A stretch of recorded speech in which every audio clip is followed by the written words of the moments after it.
Hello दोस्तों, दीदी और छोटी सीरीज में आज हम आपके लिए लेके आए हैं एक टिड्डे और एक चींटी की कहानी। दीदी, सुनाओ ना कहानी। ठीक है छोटी, मैं तुम्हें आज एक चींटी और एक टिड्डे की कहानी सुनाऊंगी। एक बार की बात है, गर्मी का मौसम था। एक चींटी कड़ी मेहनत से अपने लिए अनाज जुटा रही थी। सच्चाई ये है कि चींटी बहुत ही एक मेहनती प्राणी होती है। चींटी सोच रही थी कि धूप तेज हो जाए, इससे पहले क्यों ना अपना सारा काम पूरा कर लिया जाए।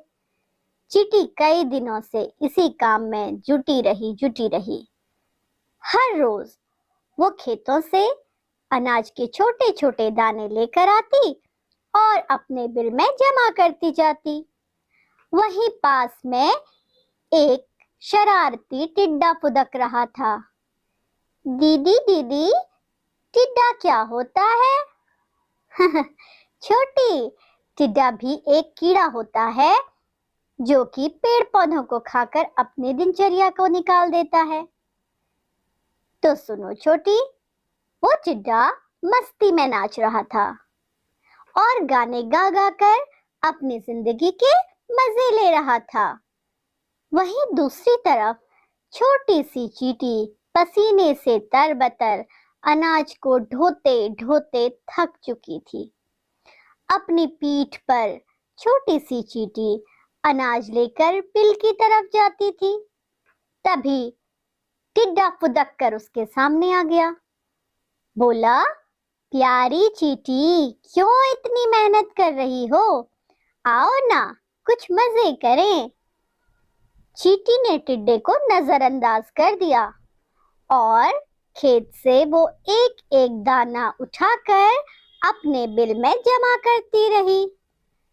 दूसरी तरफ मस्ती में डूबा टिड्डा चींटी को देखकर उपहास करता रहा, हंसता रहा और उछलता कूदता रहा।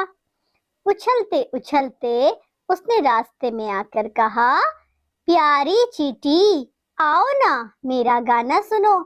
कितना सुंदर मौसम है, ठंडी ठंडी हवा चल रही है, सुनहरी धूप खिली हुई है।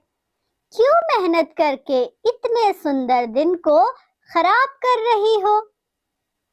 टिड्डी की हरकतों से चींटी परेशान हो गई और उसे समझाते हुए बोली, सुनो टिड्डे, ठंड का मौसम कुछ ही दिनों बाद आने ही वाला है।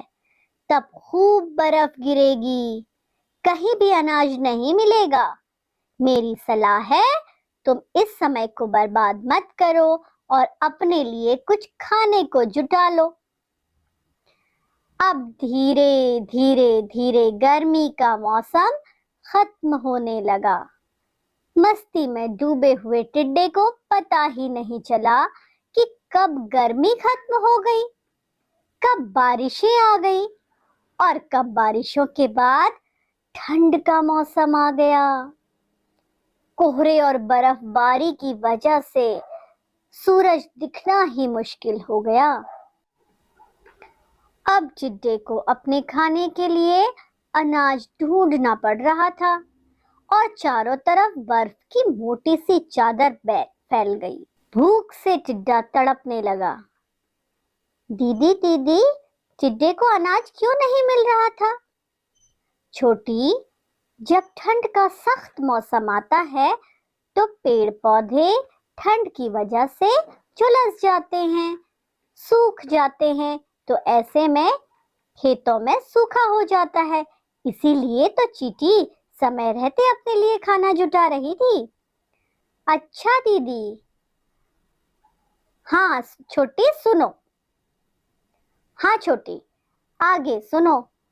जब टिड्डा भूख से तड़पने लगा और उसके पास बर्फ और ठंड से बचने का भी कोई जगह नहीं थी, कोई इंतजाम नहीं था, तभी उसकी नजर चींटी पर पड़ी।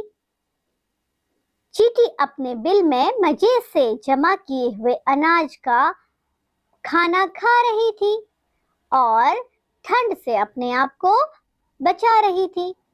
तभी टिड्डे को एहसास हुआ कि समय को बर्बाद करने का फल उसे मिल रहा है। अब शर्माते शर्माते टिड्डा पहुंचा चींटी के पास और उसने कहा कि चींटी चींटी, मेरी कुछ तो मदद कर दो, मुझे खाने के लिए कुछ अनाज के दाने ही दे दो। चींटी उस पर हंसने लगी और कहने लगी, क्यों, जब मौसम अच्छा था तो तुम कहाँ थे, क्या कर रहे थे? टिड्डे ने कहा, मुझसे भारी गलती हुई चींटी, जब मौसम अच्छा था तो मैं मौसम का आनंद ले रहा था और मैं मजे से गाना गा रहा था। तो चींटी ने बोला, फिर भाई अब क्यों रोते हो? टिड्डा बोला, चींटी बहन, मेरे पास खाने के लिए कुछ भी नहीं है, मैं भूख से और ठंड से दोनों से परेशान हो गया हूँ। चींटी ने उसकी मजाक बनाई और कहा, जब मौसम अच्छा था तब तुम गाना गा रहे थे, जाओ अब इस कड़ी ठंड में तुम जाकर नाचो। टिड्डा बहुत शर्माया, उसने चींटी से माफी मांगी और कहा कि बहन, मुझे खाने के लिए कुछ तो दे दो और थोड़ा सा घास फूस भी दे दो, जिससे मैं अपने आप को ठंड से बचा सकूं। तब टिड्डे की हालत देखकर चींटी ने उस पर तरस खाया और अपने अनाज के भंडार में से कुछ दाने अनाज के टिड्डे को दे दिए और खूब सारी घास फूस जो चींटी ने जुटाई थी, थोड़ी सी घास फूस भी टिड्डे को दे दी और कहा, जाओ और इस बात से कुछ सबक लो। टिड्डा शर्माता हुआ चींटी को धन्यवाद करता हुआ वहां से निकल पड़ा। अरे वाह दीदी, ये कहानी तो सचमुच बहुत अच्छी थी। छोटी, अब बताओ क्या सीख मिली इस कहानी से तुम्हें? दीदी, हमें इस कहानी से ये सीख मिली कि हमें अपने समय को बर्बाद नहीं करना चाहिए। सही कहा छोटी, बिल्कुल सही बात है। समय रहते समय की कीमत को समझना जरूरी है। जब समय अच्छा हो तो अपने समय को फालतू चीजों में बर्बाद ना करके उसका सही उपयोग करो। और हाँ, एक बात और है कि चाहे आप अपनी लगन और मेहनत में लगे रहो और लोग आपकी मजाक बनाएं, तो लोगों पर ध्यान मत दो। एक दिन वही लोग आपकी तारीफ करेंगे जब आप सफल हो जाएंगे। ऐसी ही नई नई और मनोरंजक कहानियों के लिए जुड़े रहिए Satyapath news kids fun time में। और जल्दी से जल्दी सब्सक्राइब करें हमारे इस चैनल को, साथ ही साथ प्रेस करें बेल आइकन को ताकि हमारी नई कहानियों के नोटिफिकेशन पहुंचे सबसे पहले आपके पास।